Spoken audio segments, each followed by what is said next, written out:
बलिदान नाही. हराई माझ्या भावाचा सुटला मुघलांच्या कपाळी घाम फुटला. आम्हा मर्द मावळ्यांच्या झळकत्या चमकत्या तलवारी मुघल सुटले माघारी.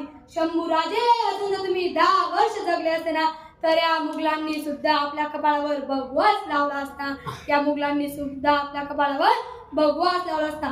माझे नाव राजबाई सोनवणे. माझ्या वक्तृत्वाचा विषय आहे धर्मवीर छत्रपती संभाजी महाराज आजचे तरुण. राजा मला सांगावंसं वाटतं राजा तुमचा वारसा मातीत जपला जात नाही राजे. राजे तुम्हाला सुपारीच्या खळ्याचे सुद्धा व्यसन नव्हते राजे. पण आजचे तुमचा वारसा जपणारे तरुण निरोगी निर्गती राहिलाच नाही राजे. हो राजे तुम्ही स्वराज्य स्थापन केले राजे.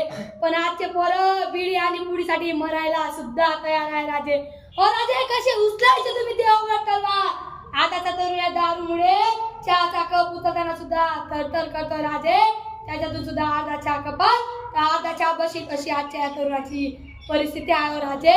अरे त्या माझ्या राजा प्रत्येकाला वाटते राजा छत्रपती शिवाजी महाराज जन्माला आले. छत्रपती संभाजी महाराज जन्माला आले.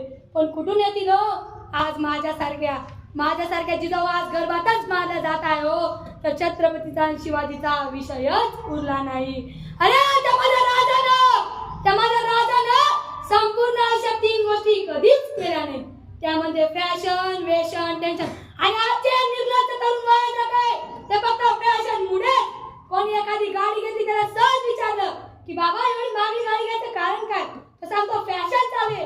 फॅशन करायला मग वेशनाच्या आरी पडता म्हणूनच टेन्शन येतं. अरे त्या माझ्या राजाला टेन्शन केलं ना ते फक्त एकाच गोष्टीचं ते म्हणजे हिंदवी स्वराज्य प्राप्त व्हायचे. आणि आजचे तरुण टेन्शन कशाचं ते काय सकाळ संध्याकाळ दारू आणि विम्याचे पैसे कुठून भेटतील राजे. खूप वाईट परिस्थिती आहे हो. कुठं ते माझे राजे कुठं आहे आताचे तरुण. ते माझे राजे शत्रूची जरी स्त्री असली शत्रूची जरी बायको असली तिच्यासमोर तलवार सुद्धा चालत होते. आणि आज आपण दिवसा डोळ्या बलात्कार करतोय. लाज वाटत नाही का वाईट पाऊल उचलताना. असा विचार करत नाही का की माझ्याही घरात आई आहे माझ्याही घरात बहीण आहे यांच्याकडे जो कोणी वाकडी नजर टाकली आपण सहज सांगतो माझ्या बहिणीकडे कोणी वाकडी नजर टाकली तर त्याची गैर करणार नाही. आणि आपण का दुसऱ्याच्या परिस्थितीकडे वाईट नजर टाकतो. लाजा विकल्या का पण खरंच लाजा विकल्या या तरुणांनी.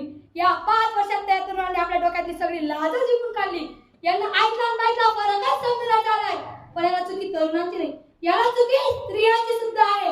कोणती स्त्री आपल्या नाटात तबला बनली तर या तरुण पिढीचा तबला वाजवल्याशिवाय सोडणार नाही. अरे त्या माणसाच्या डोक्याच्या केसापासून तर पायाच्या नखापर्यंत